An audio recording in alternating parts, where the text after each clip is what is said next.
What's up, everyone? Welcome back to Inders Notes. Today we're talking about picks and bans. What does that mean, and why am I talking about that now? Well, one of the leading leakers for Pokemon Unite that introduces us to things about the game before official announcements, Chico Eevee, announced that we can be expecting a pick and ban system to be present in the next major update, version 1.8, which we can be expecting to drop sometime in November. Now, what is a pick and ban phase? What does this even mean? Well, before characters are able to be picked, both sides decide on some of the characters to be banned for that game.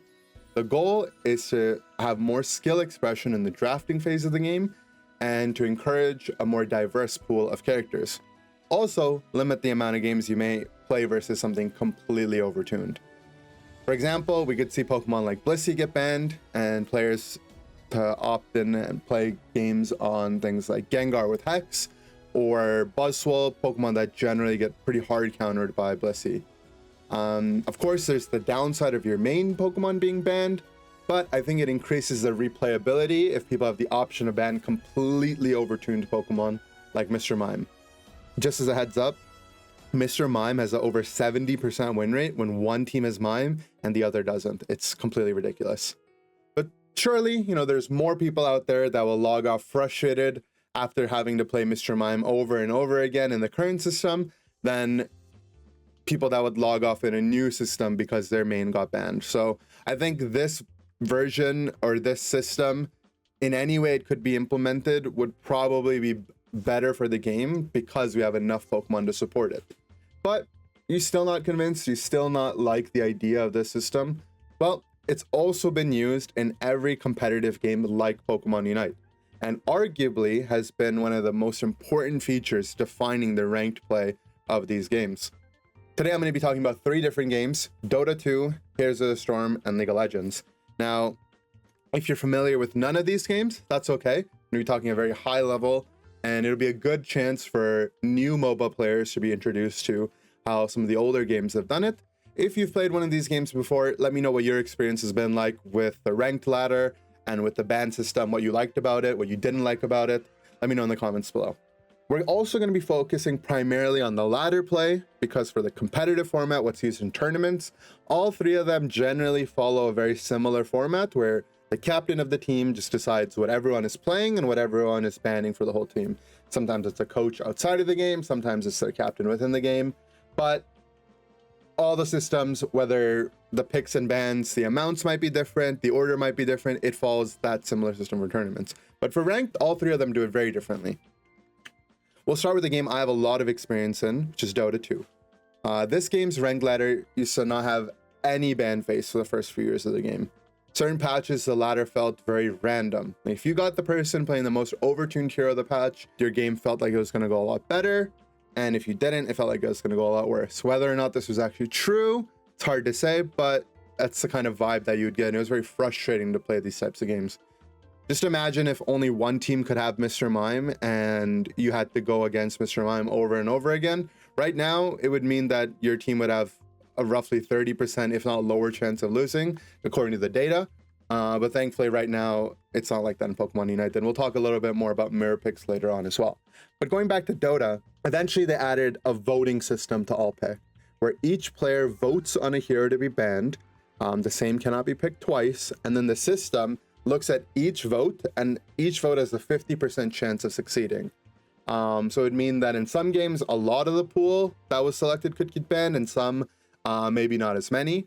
And another thing that they added on was that the system would automatically add some to that ban pool, depending on the popular bans at each MMR bracket. So if on the lower end, they noticed a particular hero got banned quite often, they would just add that automatically, just in case if someone on one team forgot or they wanted to use a ban on something else, because everyone kind of wants to ban the same thing.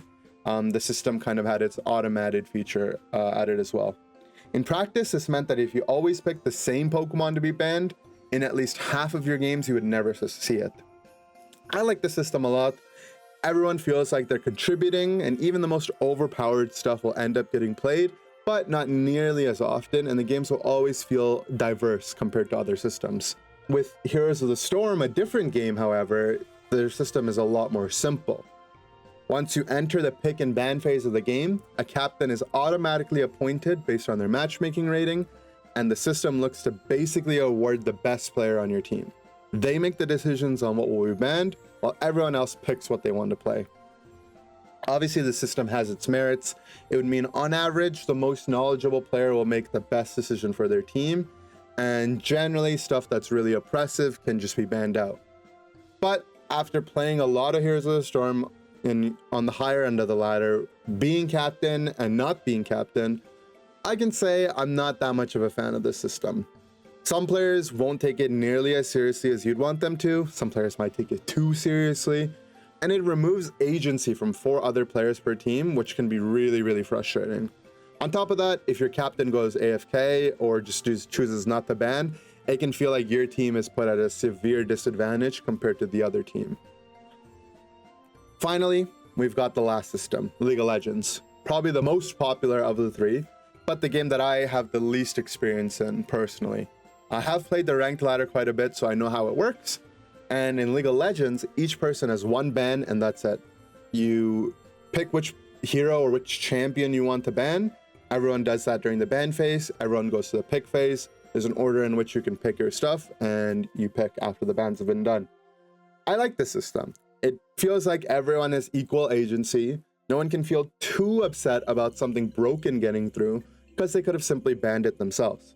Yes, the Dota system might give more variety, but in these games, there's over 100 playable characters, and with the devs keeping up with balance updates, this feels like everyone gets to play the game on how they want to play it. Cool. So how does this work with Pokemon Unite? We don't have 100 playable characters, so simply adopting one of these systems one for one might not really work for us. Actually, at the time of this video, we have exactly 40. And by the time this expected system will drop, obviously this is all speculation, we'll have another 3 to 4, so let's say 44, maybe 45 Pokemon, which is less than half, actually significantly less than half compared to a lot of these games.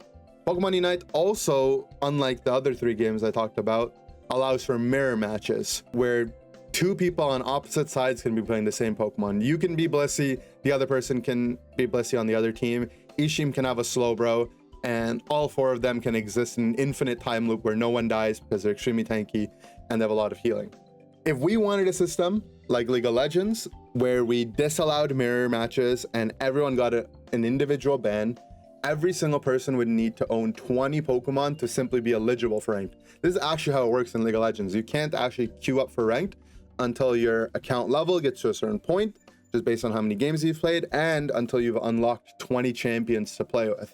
It's a double-edged sword, right? You can assure the player base in your ranked games has played the game enough to unlock 20 Pokemon before getting to ranked, but not everyone is going to be good enough at a pool of 20 Pokemon. So in some of your games, if your ally gets their pick banned, or if the other team picks it before they can, and they only have a handful of Pokemon they're comfortable playing, it might feel like your game quality is going to go down. Right now, you can expect that most people in your games have the opportunity to pick what they're best at, or at least something that they're reasonably practiced in. In a system like League of Legends, not that this would happen very often, but with only 40 Pokemon, 45 Pokemon in our game, and 20 of them being potentially taken out, or 19 of them, you might be left with your most least played Pokemon to play. And if someone on your team gets that, that could be really, really frustrating. But on the bright side, what this could encourage is keeping people accountable to make more reasonably formed Pokemon draft compositions where you have a support on each team, maybe a tank, and you're not just rolling out the gates with 5 attackers or 5 speedsters or a combination of that every game, which can feel very frustrating and is clearly not how the game was meant to be played, at least on a generic level. Personally, what I'd like to see is a hybrid of the systems for Pokemon Unite involving some kind of voting system. Should we keep mirror picks or not? I'm not sure. I think both have their merits. I think it's in the spirit of Pokemon that both sides can have the same Pokemon. Thinking of the countless number of times I can imagine Ash having a Charizard against an opposing Charizard, having the potential to go up against a Pikachu in the anime, In the TCG, in the trading card game, you could play against the same deck. Obviously, these are different game formats, so it doesn't mean the same thing. But in the traditional and the VGC format of the game, obviously both sides can have mirror teams as well. It's a concept foreign to MOBAs, but I think in Pokemon Unite, there's a potential for it to work. Let's say we go away from having this mirror pick. Then I'd want to see each team vote on what they want to ban, maybe 2 bans per side. Each player casts a vote, and the Pokemon with the most votes are banned, and if there's a tie, it's done randomly. This would mean that everyone still has some agency in the vote, but you may not always get your way, opening the door to some variety. If we do end up keeping the mirror system, which again, I think I might be a fan of, I think we could have a similar kind of voting system. It could be done blindly, so it happens at the start. Neither team is aware of what the other team is banning until you get to the pick phase, and then some Pokemon are just X'd out of the pickable phase and you go into it. I think one of the biggest concerns people have is with game length, this banning phase adding an additional element to the game and it increasing how long before you can actually play the game. I think if you keep mirror picks and you just have blind bans, maybe those bans take 30 seconds to happen right at the start, it won't really increase that much in terms of your playability. And I think some kind of pick or some kind of banning phase is going to be healthy for the game, for the balance that we're at and the amount of Pokemon that we have. But let me know, are you excited for a system like this? Do you think that this could work? Let me know in the comments below. Subscribe to the channel if you're not subscribed, and okay, bye.